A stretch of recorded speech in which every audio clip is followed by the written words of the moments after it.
আউযুবিল্লাহি মিনাশ শাইতানির রাজিম। রজমকৃত শয়তানের কবল থেকে আল্লাহ তাআলার কাছে আশ্রয় চাচ্ছি। বিসমিল্লাহির রহমানির রহিম। আল্লাহ তাআলার নামের সাথে, যিনি খাস মেহেরবান, বিশেষ রহমকারী। সম্মানিত দর্শক এবং শ্রোতাবৃন্দ, আমি ডক্টর আবুল কাশেম মোহাম্মদ মাহবুবুল্লাহ যশোরী, বাংলাদেশি সেবা পার্টির পক্ষ থেকে আপনাদের সকলকে জানাই আসসালামু আলাইকুম রহমতুল্লাহ। যে বিষয়টি নিয়ে আমি কথা বলবো সেই বিষয়টি এই Rabbani constitution America, Russia, Bharat এবং চায়না নিয়ে কি বলছে। আপনারা সবাই জানেন যে আমি এই কনস্টিটিউশন বিশ্বাসী এবং এটি আমি বাস্তবায়ন করতে চাই সুযোগ পেলে আমার দেশে। তাই বাংলাদেশের সেবা পার্টি কাজ করে যাচ্ছে। এবার আমি আপনাদের সামনে এই যে 4টি দেশ নিয়ে কথা বলবো, যে বা যারা বলেছে তারা এই পৃথিবীতে টিকে থাকেনি, তা আমি মৃত্যু অবধি বলে যাব, গণতন্ত্র, রাজতন্ত্র, সমাজতন্ত্র এবং মোল্লাতন্ত্র মানলে কোনোভাবেও সুখ এই পৃথিবীতে অন্তত পাওয়া যাবে না। পৃথিবীতে যারা সুখে আছে, 100% কেউ সুখে থাকতে পারে না, 99% থাকতে পারে ক্ষণস্থায়ী পৃথিবীতে। যখন আমরা 16 নম্বর সূরা নাহালের 97 আয়াত পড়ি, মান আমিলা সালিহাম মিন যাকারিন আও উনসা ওয়া হুয়া মুমিন ফালানুহইয়ান্নাহু হায়াতান তাইয়্যিবা। তো আজ যদি আল্লাহ তাআলা শান্তির পৃথিবীতে 99% বা 98% কেউ শান্তিতে থাকে, 10 জন লোক যদি থাকে তার ভিতরে 1 নম্বরে অন্তত আমি আছি। আপনারা মাঝে মাঝে আমার চেহারা দেখে অনেক মন্তব্য করেন যে হয়তো তার পিছনে কেউ ক্লাশিংকোফ নিয়ে দাঁড়িয়ে আছে এবং তাকে বলছে তোকে বলতে হবে, তাই তুই বল। মনে রাখবেন, আমি সেই ধরনের যশোরী না। আমি রব্বানি প্ল্যান যা জানি সেটি আপনাদের সামনে তুলে ধরি।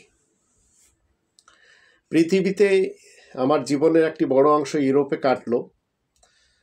তো ইউরোপে যদি আপনারা দেখেন, ফ্রান্স বলেন, জার্মান বলেন, ডেনমার্ক বলেন, সুইডেন বলেন, ফিনল্যান্ড বলেন, নরওয়ে বলেন, আপনারা বিকেল 5টার পরে এদেশের অনেক সময় আপনারা দেখতে পাবেন রাষ্ট্রপতি অথবা প্রধানমন্ত্রী দোকানে যাচ্ছে, ব্যাগ ঝুলিয়ে সবজি কিনতে যাচ্ছে।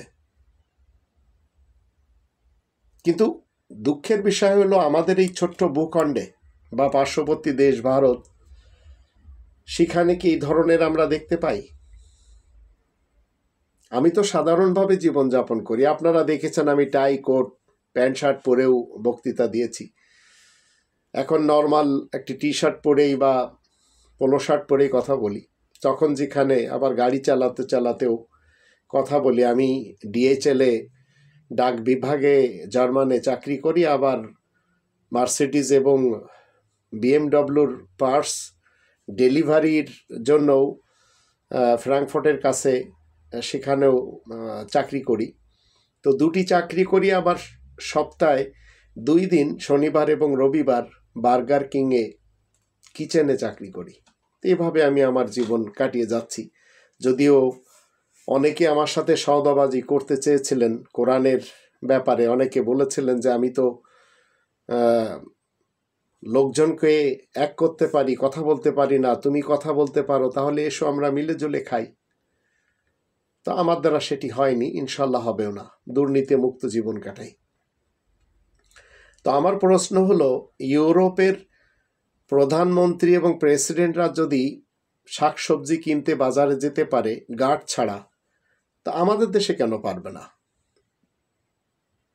কেন তাদের এত নিরাপত্তার প্রয়োজন?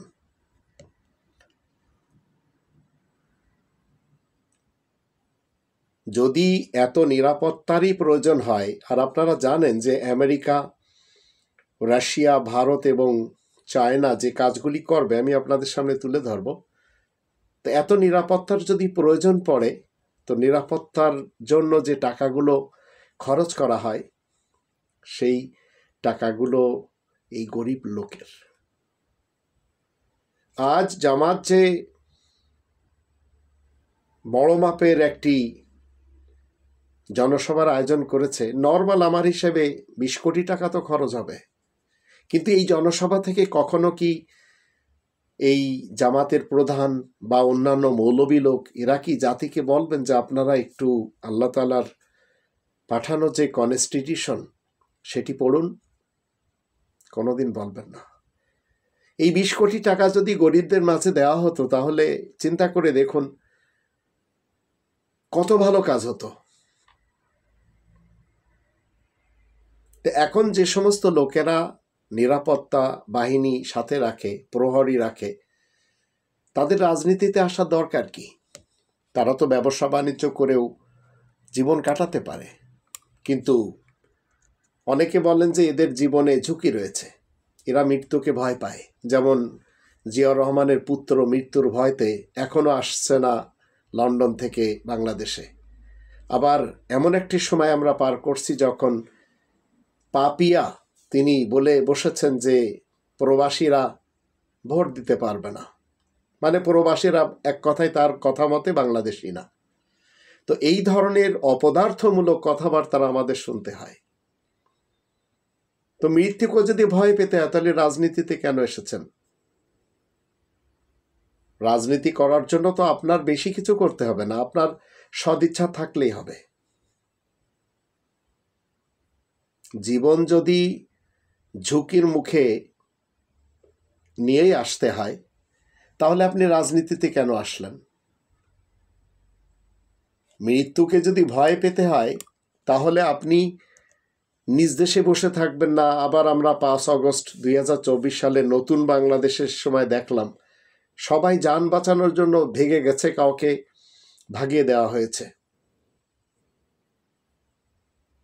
তো নিরাপত্তার জন্য এত খরচ কেন? আমার একটি কথা, যদি এই নেতারা কারোর কোনো ক্ষতি না করে থাকে তাহলে কেউ তো তাদের কোনো ক্ষতি করবে না। এদেরকে তো জিয়াউর রহমানের মতো আবার মুজিবের মতো হত্যাও করবে না। আর যদি এরা ক্ষতি করে থাকেন তাহলে জনগণের কাছে প্রশ্ন, কেন এদেরকে মেরে দেওয়া উচিত না? এদের বেঁচে থাকি লাভ কি?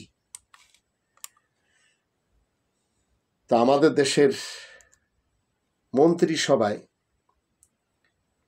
এই ভারত উপমহাদেশের মন্ত্রিসভায় এমন মানুষদেরকে এই আমেরিকা, এই রাশিয়া, এই চায়না, এই ভারত এরা বসাবে যারা জীবনে একটি গ্রামে ছোট্ট কি বলে চায়ের দোকান করেনি, তাকে বাণিজ্য মন্ত্রী বানাবে।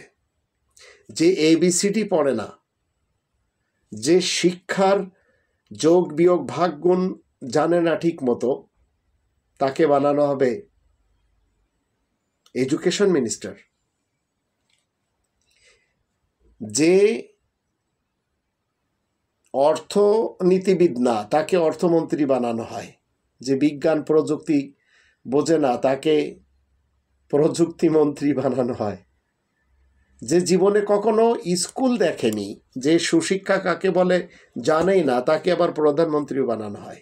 এগুলি সব এই 4টে দেশের সুন্দরভাবে চাল, যেটি আমরা দেখেই চলেছি। এমন প্রধানমন্ত্রী আমাদের কপালে জুটেছে, এমন রাষ্ট্রপতি জুটেছে যারা খেলা তামাশা করে, গান গায়, যাদের সংসদে বানান করেও পড়তে পারে না এমন সাংসদ আমাদেরকে দেখানো হয়েছে। যে সংসদে গান গাওয়া হয় কলিজা ফাট্টা যায় সেই মমতাজের। তো এই ধরনের লোকেরাই যখন ব্রিটিশরা এই ভারতে আসে তখন তারা করেছে। কিন্তু আমি আপনাদের পলাশির যুদ্ধের বিশ্বাসঘাতকদের পরিণতি একটু জানাতে চাই। কত করুণ পরিণতি এদের ছিল। মীর জাফর, যিনি এই যুদ্ধের প্রধান বিশ্বাসঘাতক ছিলেন, তাকে ইংরেজরা পুতুলের মতো ব্যবহার করেছে। তার শাসনামলে বাংলা সম্পদ লুণ্ঠিত হয় এবং জনগণের দুর্ভোগ বাড়ে। আজও তার ফ্যামিলি যারা আছে মুখ নিচু করে জীবন কাটাচ্ছে। যুদ্ধের পর মীর জাফরের পুত্র মিরন নির্মমভাবে নবাব সিরাজউদ্দৌলার শিশুপুত্রকে হত্যা করে। পরবর্তীতে মীর জাফরকে ইংরেজরা ক্ষমতাচ্যুত করে এবং তার মৃত্যুর পর দারিদ্র্যের শিকার হন। এছাড়া জগৎ শেঠ, রায়দুর্লভ, উর্মিচাঁদ, এই যে বিশ্বাসঘাতক, এদের সকলের করুণ পরিণত হয়েছিল। তাদের কেউ আবার আত্মহত্যা করেছিল, কেউ মানসিক বেকারগ্রস্ত হয়ে মারা যায়, আবার কেউ দারিদ্র্যের শিকার হয়। তো পলাশির যুদ্ধের বিশ্বাসঘাতকদের মধ্যে যাদের করুণ পরিণত হয়েছিল তাদের উদাহরণ আপনারা এর আগেও হয়তো শুনেছেন। মীর জাফরকে ইংরেজরা নবাব করে, কিন্তু পরে তাকে ক্ষমতা থেকে সরিয়ে দেয় এবং তার শাসনামলে বাংলার সম্পদ লুণ্ঠিত হয়। তার মৃত্যুর পর দারিদ্র্যের শিকার হন। মিরনের অবস্থা, মীর জাফর পুত্র মিরন নবাব সিরাজউদ্দৌলা শিশুপুত্রকে হত্যা করে।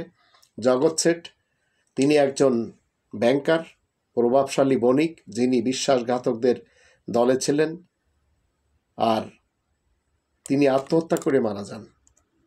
রায়দুর্লভ পলাশির যুদ্ধে নবাবের পক্ষ ত্যাগ করে ইংরেজদের সমর্থন করেন, তারও করুণ পরিণত হয়েছিল। উর্মিচাঁদেরও, একজন ব্যবসায়ী, পলাশির যুদ্ধের আগে পরে বিশ্বাসঘাতকতা করে, তার শেষ জীবন ছিল বড় কষ্টের। তো পলাশির যুদ্ধের বিশ্বাসঘাতকদের এই করুণ পরিণতি প্রমাণ কি করে? যে বিশ্বাসঘাতকতা এবং দেশদ্রোহিতার পর আর এই পথে যারা চলে তাদের কখনো সুখ হয় না। তো আজ আমাদের দেশে কথিত আছে যে আপনার হাতে যদি টাকা থাকে, রিবাখোর হয়ে যদি আপনি জমা করতে পারেন, তাহলে দেখবেন সমাজ আপনাকে খুব মানবে। আপনার টাকা নেই, আপনার কোনো দামও নেই। কোরআনে 23 নম্বর সূরা মুমিনুরের 20 নম্বর আয়াতে আল্লাহ বলেন, ওয়াশাজারাতান তাখরুজু মিন তুরি সাইনা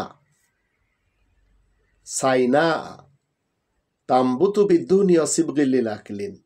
আর সেই গাছটি যা চায়নার পাহাড়ে জন্মায়, তাতে তৈল সৃষ্টি হয় আর ভোজনকারীদের জন্য ব্যঞ্জন তৈরি করা হয়।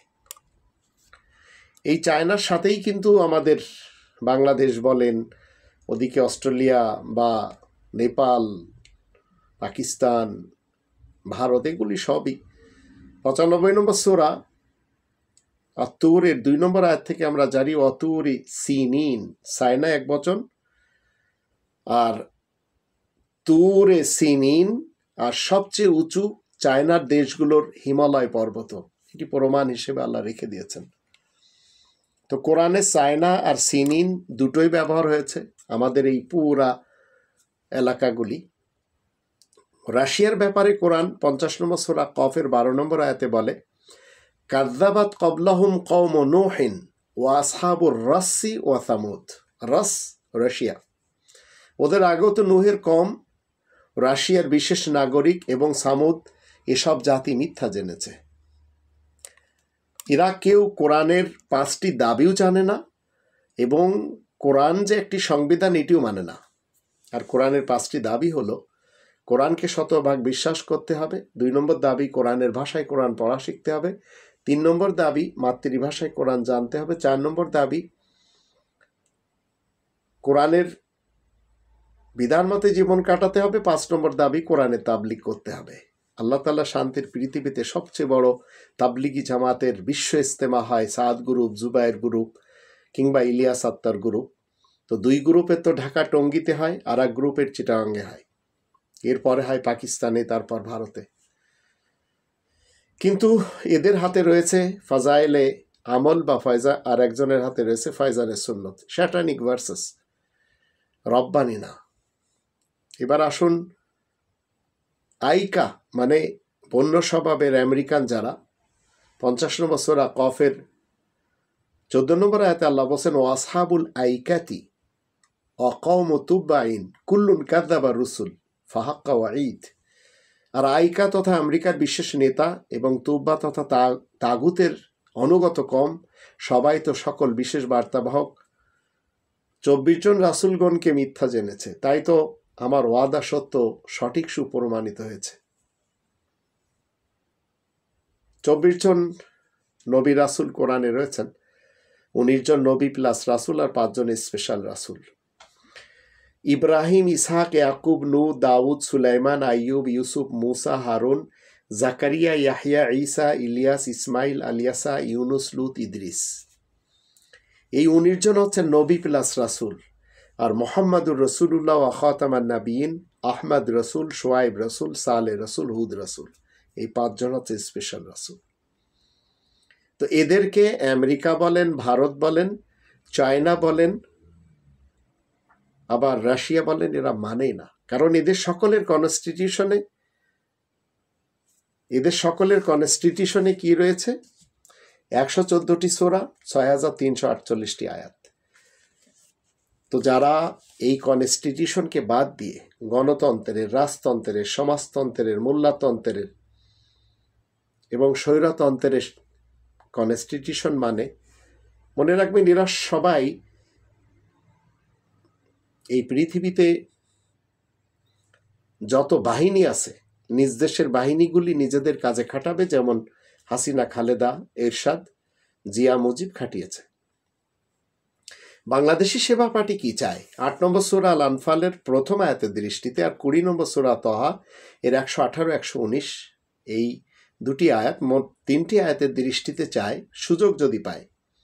যেমন ডক্টর মোহাম্মদ ইউনুস স্যার সুযোগ পেয়েছেন, আমি ওনার ভালো কাজগুলি সাথে দিয়েছি, কিন্তু ওনার কুকর্ম যেগুলি ওনার যুগে হচ্ছে সে কাজের বিরোধিতা না করে থাকতে পারি না। তো 8 নম্বর সূরা আল আনফালের প্রথম আয়াতে আল্লাহ বলছেন, ইয়াসালুনাকা আনিল আনফাল কুলিল আনফালু লিল্লাহি ওয়া রাসূল ফাত্তাকুল্লাহ ওয়া আসলিহু যাতা বাইনিকুম। খনিজ সম্পদ সম্পর্কে তোমার কাছে জিজ্ঞেস করা হলে তুমি বলে দিবে খনিজ সম্পদ আল্লাহ এবং আল্লাহ রাসূলের জন্য, এবং তোমাদের মধ্যকার সকলের যোগ সম্পর্কের উন্নতির জন্য। এটি বাংলাদেশি সেবা পার্টি সুযোগ পেলে ইনশাল্লাহ ব্যবহার করবে। এবং 18 কোটি তো মানুষ, সবাই কোটিপতি হবে, একজনও অন্তত 4টে জিনিস থেকে বিরত এতে থাকবে না, বঞ্চিত থাকবে না।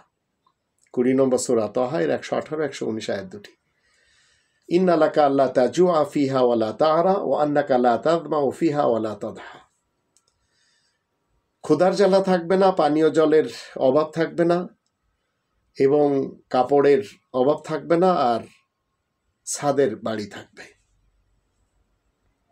কিন্তু এটি আমেরিকা বলেন, অস্ট্রেলিয়া, কানাডা, যারা হাই সোসাইটি গড়ে নিয়েছে নিজেদের জন্য, এরা চায় না। তো ডক্টর মোহাম্মদ ইউনুস স্যারের ব্যাপারে আমার আজকের সিদ্ধান্ত আপনাদেরকে জানিয়ে দিব। আপনারা অনেক ভিডিও ওনার ব্যাপারে আমি তৈরি করেছি, আপনারা দেখেছেন।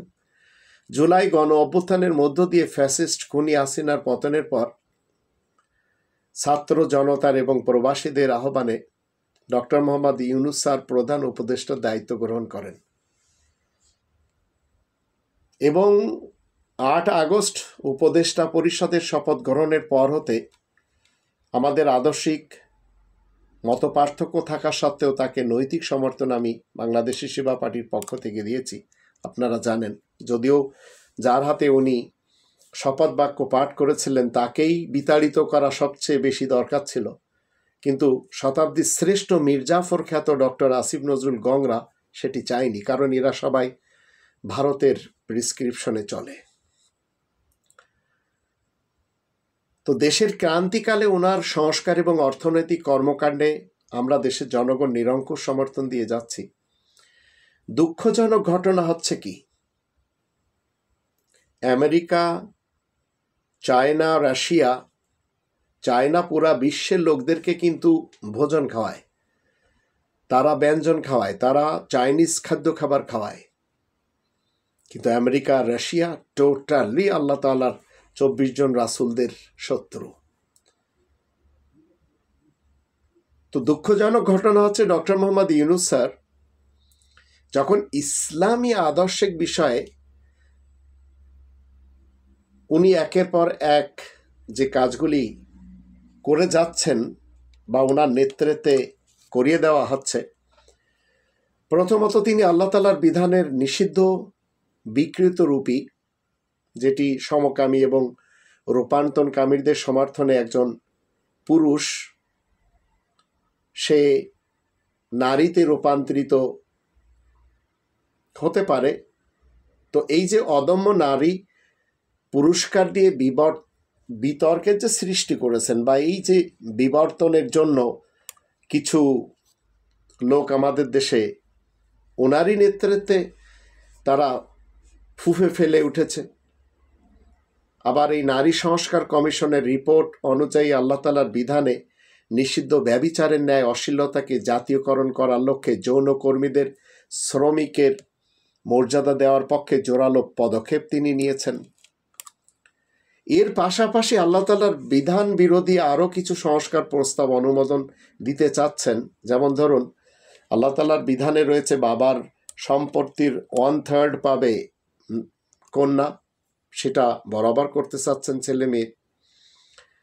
তেমত অবস্থায় আমি একজন কোরআন প্রেমী, ইসলামকে মেনে চলি, তো ইসলামী আদর্শের অনুসারী কোনোভাবেও ডক্টর মোহাম্মদ ইউনূস প্রশাসনের এই ধরনের মানবতা বিধ্বংসী কর্মকাণ্ড মেনে নিতে পারি না। তাই এসবের বিরুদ্ধে আমি দুর্বার আন্দোলন করে চলেছি, সংগ্রাম করে চলেছি, কারণ আমি কোরআনের নির্দেশিত পথকে জাতির সামনে সবসময় তুলে ধরি এবং ন্যায়ভিত্তিক আদর্শিক সমাজ আর দেশ গঠনের জন্য আমি সর্বদা বাংলাদেশি সেবা পার্টির হয়েই কথা বলি, আপনারা জানেন। 5 নম্বর সূরা আল মাইদার 2 নম্বর আয়াতের ভিতরে আল্লাহ কি বলছেন? ওয়া তাআওয়ানু আলাল বিররি ওয়াত তাকওয়া ওয়া লা তাআওয়ানু আলাল ইসমি ওয়াল উদওয়ান। তোমরা ভালো কাজে, তাকওয়ার ব্যাপারে একে অপরের সহযোগিতা করো। তো ভালো কাজে আমি ডক্টর মোহাম্মদ ইউনূস স্যারকে অ্যাপ্রিশিয়েট করি এবং সবসময় সহযোগিতা করি। খারাপ কাজে আল্লাহ বলছেন এবং বিদ্রোহমূলক কাজে কখনো সহযোগিতা করবে না। তো দুনিয়ার পৃথিবী, এই দুনিয়ার ভিতরে আল্লাহ তাআলার পরে যদি আমরা কোনো ব্যক্তিকে দেখি যে সবাইকে হুমকি দেয়, সে হচ্ছে এই মুহূর্তে আমেরিকার প্রধান মানে ট্রাম্প। সব দেশকে শুল্কারোপ করছে। এভাবে পৃথিবী কোথায় গিয়ে দাঁড়াচ্ছে সেটা কিন্তু উপলব্ধি করতে পারছে না কেউ। আমি যে জার্মানিতে বসেই ভিডিও করছি, এখানেই হিটলার ছিল। হিটলার ঠিক এই ধরনের আচরণ করতে এক পর্যায়ে বিশ্বযুদ্ধের গ্রাউন্ড তৈরি করে ফেলেছিল। আর এই আচরণকে পাগলামিও বলা হয়েছিল। এখন যদি মহাযুদ্ধ বেঁধে যায় তাহলে কি হবে? পৃথিবীর কাছে যত অস্ত্র রয়েছে সেগুলি তারা সবাই বের করবে এবং আল্লাহ তাআলা শান্তির পৃথিবীতে কেউ সুখে বসবাস করতে পারবে না। তো আমরা ছোটবেলা থেকেই মেহনত করে চলেছি দুটো খাবারের জন্য। যদিও খনিজ সম্পদের অর্থ দিলে ঠিকমতো বন্টন করতে পারলে এদেশে সবাই কোটিপতি হতো সেই 1947 থেকেই। তাও যখন 1971 পর্যন্ত পারিনি, তখন 1971 থেকে 2024 সালের 5 আগস্ট পর্যন্ত পারত, কিন্তু করতে দেওয়া হয়নি। তো আমরা সবাই সেই মাকড়সার জালের মতো ছোট ছোট জাল পেতে আমরা বসে আছি। যা আমাদের জালে ফাঁসে সেটি আমরা খাই। কিন্তু একটা মাকড়সা সমস্ত দিন কিন্তু দৌড়ায় না। সে খাবারের জন্য শুধু এই জাল তৈরি করে বসে থাকে। জালে যা আটকে পড়ে, একটা মশা বা মাছি, সেটা চুষে খায়। কিন্তু আমাদেরকে পৃথিবীতে যারা গরিব রেখেছে তারা শান্তির জন্য দৌড়াচ্ছে, শান্তি পাচ্ছে না। এর কারণ হলো আমাদের দেশের যারা লুটেরা, মুজিব ফ্যামিলির এবং জিয়া ফ্যামিলির, এরা সবাই লুটেরা, একজনও এদের মধ্যে ভালো মানুষ নেই। আর যারা এই দুই পরিবারের ব্যবসার সাথে সম্পৃক্ততা ঘোষণা করেছে এরাও নেই।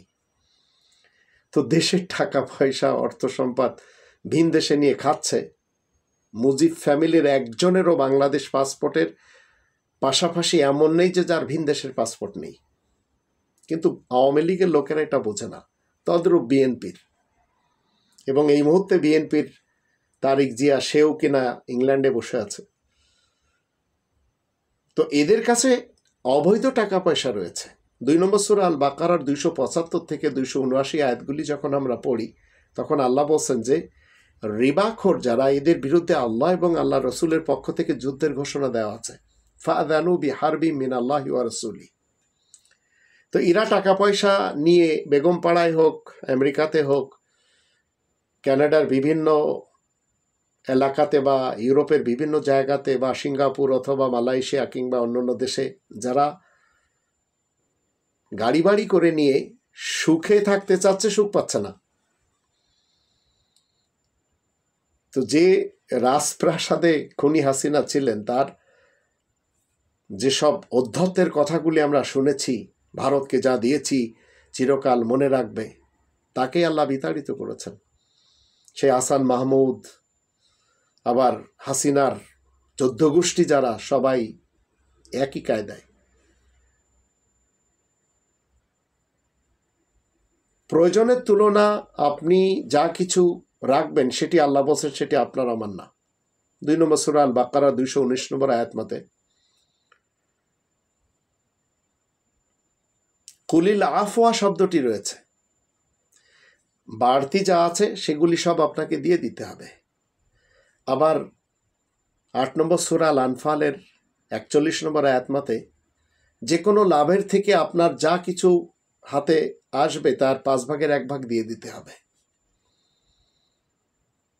তো আমরা যদি সীমিত ইনকাম করে রাজ্যের ভাণ্ডার খনিজ সম্পদ থেকে দৈনন্দিন প্রয়োজন মেটানোর জন্য কিছু অর্থ পেতাম, প্রচুর অর্থ আমাদের দরকার নেই, জনপ্রতি বা ফ্যামিলি প্রতি 1 কোটি করে টাকা দিলেও তারা খেয়ে পরে শান্তিতে থাকবে। ঠিক যেমন 1971 সালে স্বাধীন হয়েছিল আমাদের বাংলাদেশের মতো কাতারে একজনও গরিব পাবেন না। তারা খনিজ সম্পদ এইভাবে বন্টন করেছে। কিন্তু আমাদের দেশে যারা বন্টন করবে, যাদেরকে আল্লাহ 16 নম্বর সূরা আন-নাহলের 90 নম্বর আয়াতে বলে দিয়েছেন, ইন্নাল্লাহা ইয়া'মুরু বিল আদলি ওয়াল ইহসান, নিশ্চয় আল্লাহ কল্যাণময় জীবন ব্যবস্থা কায়েম করতে আর ন্যায় বিচার কায়েম করতে হুকুম দিচ্ছেন, সেটি কেউ মানেনি। আর এই আয়াতটি দেখবেন আপনারা জুমার সময় দ্বিতীয় খুতবার শেষে পড়া হয়, একেবারে শেষে। তো এটি প্রায় মানুষের মুখস্থ আছে। তো এই আয়াতটি মসজিদের হয়ে রয়ে গেছে, যদিও এটি দেশপ্রধান এবং তার আমলাতন্ত্রের উপরে নাজিল হওয়া দরকার। তো পৃথিবীতে আল্লাহ রাব্বুল আলামিন খনিজ সম্পদ দিয়েছেন। গোল্ড বলেন, লিথিয়াম বলেন, ইউরেনিয়াম বলেন, কোবাল্ট বলেন, কপার বলেন, গ্রাফাইট বলেন, কয়লা বলেন, টাইটানিয়াম বলেন, সিলিকন বলেন, ম্যাঙ্গানিজ বলেন, সিজিয়াম বলেন, জিপসাম বলেন, মার্বেল বলেন, ফসফেটের মতো খনিজ পদার্থ আল্লাহ রাব্বুল আলামিন দিয়েছেন, মানুষ উত্তোলন করছে। তো আল্লাহ তাআলা যে ইউরেনিয়ামের মতো মৌল এই সৃষ্টি করেছেন পরমাণু বোমা বানানোর জন্য, নিশ্চয় না। তো মানুষ আজ কি করছে, এইসব বানিয়ে সযত্নে অ্যাটম বম তৈরি করে রেখে দিয়েছে যে মানুষ মানুষকে মারবে। পাকিস্তানের কাছেও রয়েছে, অথচ সে দেশের মানুষ না খেয়ে মরছে। বিগ 3, ভ্যানগার্ড, ব্ল্যাক রক এবং স্টেট স্ট্রিট, পুরো বিশ্বের হাজার হাজার শীর্ষ কোম্পানিগুলোর অধিকাংশ শেয়ারের মালিক তারাই। আমেরিকার শীর্ষ 500 কোম্পানির 88% শেয়ারের মালিক কিন্তু তারাই। তারা মূলত অ্যাসেট ম্যানেজমেন্ট কোম্পানি।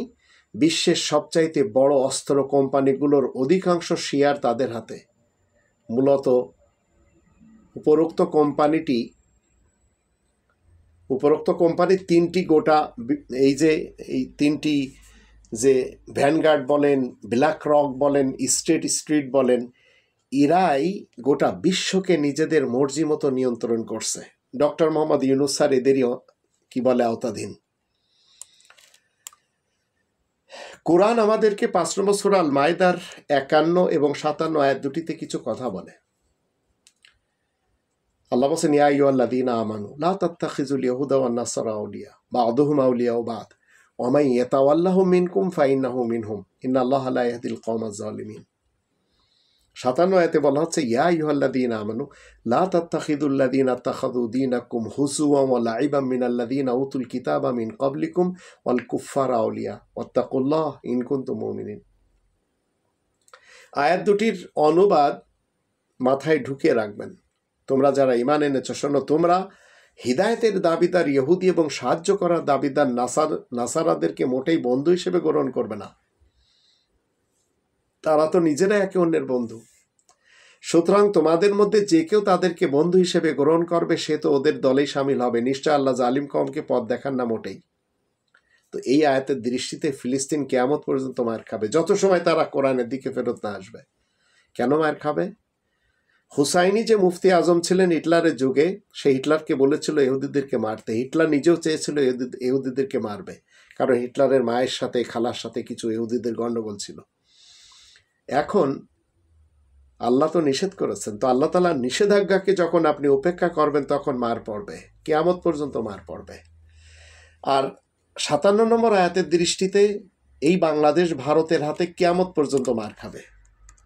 1971 তারা এসেছিল, আমাদেরকে শেখানো হয়, মির্জা ফখরুলের মতো বজ্জাত আমাদেরকে কি বলে যে ভারত মির্জা ফখরুলের মতো বিএনপির বন্ধু, আর হাসিনা ডাইরেক্ট বলেছে ভারতকে যা দিয়েছিস চিরকাল মনে রাখবে।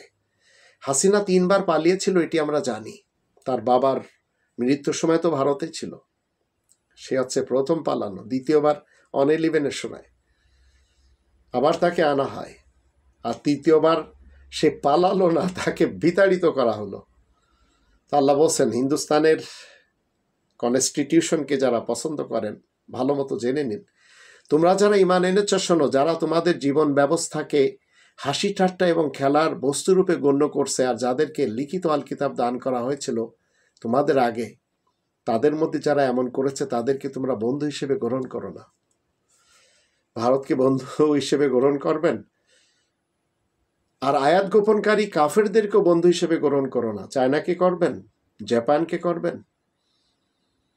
তোমরা যদি সত্যই মুমিন হয়ে থাকো তাহলে আল্লাহ তাআলার তাকওয়া অর্জন করো। তো কিয়ামত পর্যন্ত এই বাঙালি জাতি মার খাবে যতদিন এরা এই রব্বানি কনস্টিটিউশনের বিপরীত যত কনস্টিটিউশন রয়েছে এগুলি থেকে নিজেদেরকে না বাঁচাবে। হিফাজত বলেন, জামাত শিবির বলেন, চরমনাই বলেন, তরিকত বলেন, তাবলিগ বলেন, এরা সবাই ভারতের মুঠোর ভিতরে রয়েছে, কারণ এদের সকলের তীর্থস্থান ভারতে। শিয়া, সুন্নি, সালাফি সকলের তীর্থস্থান ভারতে। এরা কেউ মক্কাকে মানে না। মক্কা আমাদেরকে কি শিক্ষা দেয়? 3 নম্বর সূরা আলে ইমরানের 96 আয়াতে হুদাল্লিল আলামিন, জাহানবাসীদেরকে হিদায়ত করে। 3 নম্বর সূরা আলে ইমরানের 103 নম্বর আয়াত মতে কোরআন আমাদেরকে কি বলে? ওয়াতাসিমু বিহাবলিল্লাহি জামিআন ওয়া লা তাফাররাকু। তোমরা সবাই আল্লাহ তাআলার কোরআন, আল্লাহ তাআলার রজ্জু মজবুতভাবে আঁকড়ে ধরো এবং বিচ্ছিন্ন হও না। তো আমাদের দেশে যত ধর্মের পার্টি রয়েছে, ফিরকা রয়েছে, মুসলমান, শিয়া, সুন্নি, সালাফি সহ মুসলমানদের টোটাল 135+ ফিরকা রয়েছে। তো আমাদের দেশে উলামাই কুফফারদের সংখ্যা 150 জন প্লাস। ইরাই কোরআনচ্যুত করে ছেড়ে দিয়েছে, আর এই ইসলামটি এরা লেবেলে রেখে পার্টি করে চলেছে গণতন্ত্রের মাধ্যম দিয়ে, যেটি হাস্যকর। তো কখনো সুখ আসবে না যতদিন আপনারা রব্বানি প্ল্যানের দিকে না আসবেন, আর এটি বাংলাদেশি সেবা পার্টি চায়। আশা করি এই ছোট্ট লেকচার থেকে অনেক কিছু আপনারা শিখতে পেরেছেন। আবার আপনাদেরকে বলি, আমি সেনাপ্রধান জেনারেল ওয়াকারুজ্জামান স্যারকে স্যালুট করি, যিনি ইচ্ছা করলে 50,000 মানুষকে মেরে ফেলতে পারতেন 5 আগস্ট 2024 সালের সকালে, কিন্তু সেটা তিনি করেননি। দেশকে ভালোবাসেন, দেশের মানুষকে ভালোবাসেন। তিনি হাসিনাকে ভালোবাসেননি, তাই তাকে বিতাড়িত করার জন্য সহযোগিতা করেছেন। এমনকি যারা দেশদ্রোহী তাদেরকেও যেন জাতি বুঝতে পারে, হিটলার যেভাবে বলেছিল যে আমি সামান্য কিছু ইহুদিদেরকে বাঁচিয়ে রেখেছি, তোমরা বুঝতে পারবে। তো তো ফিলিস্তিনেরা হাড়ে হাড়ে টের পাচ্ছে। এখন যদি এই পিআর সিস্টেমে, যেটি ইসরায়েলি একটি প্রথা, ভারত ইম্পোর্ট করে বাংলাদেশের এই হুজুরদের দিমাগের মধ্যে মগজধুলাই করে ঢুকিয়ে দিয়েছে, এই পদ্ধতিতে আসেন, তাহলে মনে রাখবেন দেশটি শুধু ভারতের পেটে যাবে না, ইসরায়েলের পেটও ঢুকে যাবে। আর জেনারেল ওয়াকারুজ্জামান স্যার তিনি কিন্তু বলেছিলেন যে আপনারা নিজেদের মধ্যে যদি কাদা ছোড়াছড়ি করেন তাহলে এই দেশের জন্য সেটি ভালো কিছু বয়ে আনবে না। আর ডক্টর মোহাম্মদ ইউনুস স্যারের সেই কথার উপরে থাকা উচিত, যখন তিনি এসে বলেছিলেন 18 কোটি মানুষের আমরা একটি ফ্যামিলি, সবাই এখানে ন্যায় বিচার পাবে, ন্যায্য পাওনা পাবে, এবং এটি দেখা হবে না কে হিন্দু, কে মুসলমান, কে বৌদ্ধ, কে খ্রিস্টান বা কে অন্য কিছু। আল্লাহ আমাদের সবাইকে তৌফিক দান করুন, আমরা যেন রব্বানি প্ল্যান মোতাবেক নিজেদের ব্যক্তিত্বকে গড়ে নিতে পারি। ওমা আলাইনা ইল্লাল বালাগুল মুবিন।